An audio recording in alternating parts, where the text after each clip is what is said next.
What is up, everyone? Welcome back to our lawn, and today, much like every day, we're doing stupid shit. And I apologize for coming to you from the garage, but it is hurricane winds out there because it's springtime in the Midwest, which means it can either be warm or calm. It cannot be both. So in this video, what I am trying to do is amend a native soil part of my yard that I'm using for the putting green and try to integrate some sand. And so what I'm doing is I have this auger bit and we're gonna go out there, drill some holes. That's a 1-inch auger. I'm gonna try to go about a foot deep, and then I'm going to backfill those holes with the sand that I have. With respect to the sand, I have a different video entirely standing alone on its own, talking about types of sand and sand composition that is best for your yard and to use for lawn care. So you can go check that out. But what I have is from a place called Wapaka Sand Solutions. They are a golf course provider in my area, and it's fines free. So it doesn't have as much of the content of the sand, smaller particle size, which is better in general for drainage and soil structure. And so you're gonna learn with me. This might be really stupid, but we're gonna find out.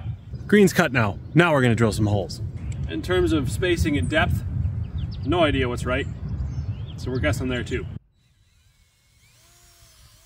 So what I'm doing here is just starting. Basically, I have really no idea how or what is the best way to go about doing this. So I'm trying to pick an interval of about 6 to 8 inches apart for these holes. Again, it's an 1.5-inch auger, and I'm going down from what I've measured about 8 inches.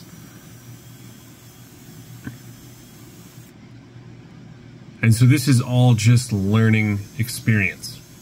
And we're gonna see later in the video, I actually built upon and improved this process by bringing in a piece of plywood and cutting a template into that and using that. And we'll talk about that when we get there. We got our first row of holes, and this is the material we're getting out. Can literally take it,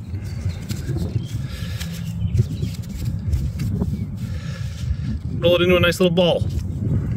And that just goes to show you can do this stuff. You can grow grass on clay like this. You can do a putting green on clay like that, but it's not ideal, and that's what we're trying to solve. So we're gonna go grab some sand, see if we can figure out how to get some fairly wet sand down into the holes here. So I got on my sleeve.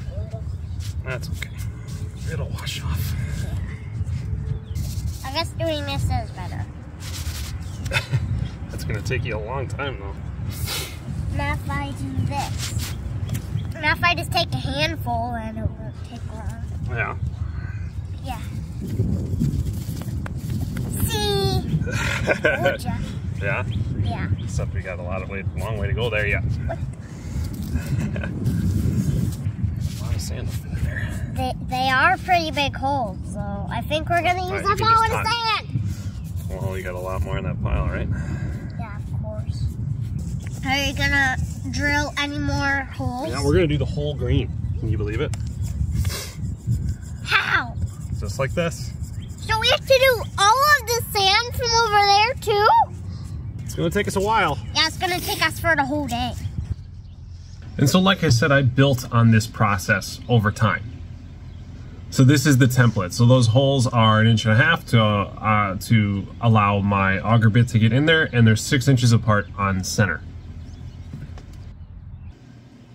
And so what this allowed for was two things. One, it's allowing me to stay in a straight line. It's allowing me to keep consistent spacing with all the holes. And then the biggest thing, and something that's a little bit underrated, is as you can see here, the board is catching all of the dirt that I'm drilling out of the ground. So instead of having to come back through and try to scrape all these, kind of core material out with a shovel, I'm able to, as we'll see in a moment, just pick this board up and carry all the dirt away. And underneath is left with much cleaner and much easier to deal with holes. So again, we're just kind of learning all around on how to do this more and more efficiently. And as time goes on, I'll continue to bring you along with this journey, and we'll kind of talk about whether it was a success or a failure.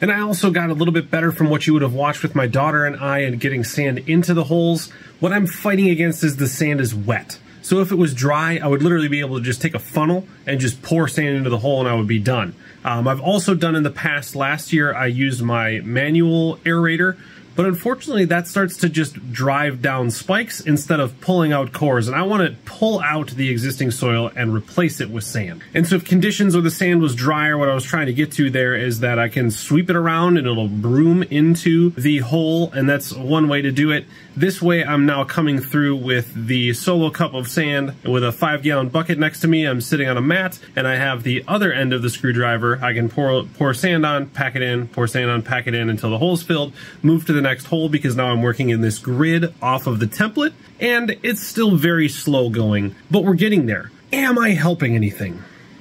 Man, I hope so. But honestly, I'm not sure. Is this something you should do? It's maybe something you should do, but I am not under any circumstance going to recommend that you do it. For me, this is just messing around, trying to get an area that's a little bit lower on my property that is very heavy clay soil that really holds onto moisture. I'm hopeful that this helps the green drain a little better and gives me a little bit more control over the water, nutrient flow, all of that type of thing. And what is going to follow once this is done, and you can subscribe to the channel and follow along with that journey, is what's going to follow is we are going to top dress this, and then we're going to talk about and maintain a good top dressing program throughout the season. So, thank you for watching. I'm still working away on this project. I mentioned the sand selection video was going to be out already. It's not. That's going to come next as well. So really do subscribe to the channel and follow along to all that we're doing here on the putting green, as well as some of the beginner content we're putting out this year. I sincerely thank you so much for watching, and we'll see you next time.